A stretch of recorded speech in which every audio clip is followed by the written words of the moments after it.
কোনো ব্যক্তি যদি মৃত্যুবরণ করে তাহলে যত দ্রুত সম্ভব দাফন কাজ সম্পূর্ণ করা উচিত।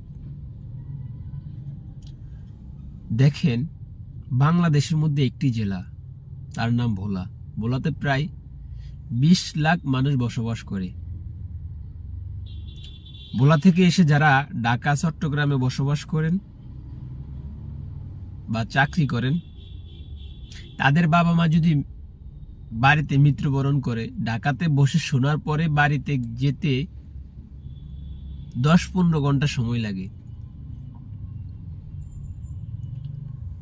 বেদনা বুকে নিয়ে 10-15 ঘন্টা জার্নি করাটা কত বড় কষ্ট। যার বাবা মা মৃত্যুবরণ করছেন, তিনি ছাড়া আর কেউ এই বেদনা জানবে না বা বুঝতে পারবে না।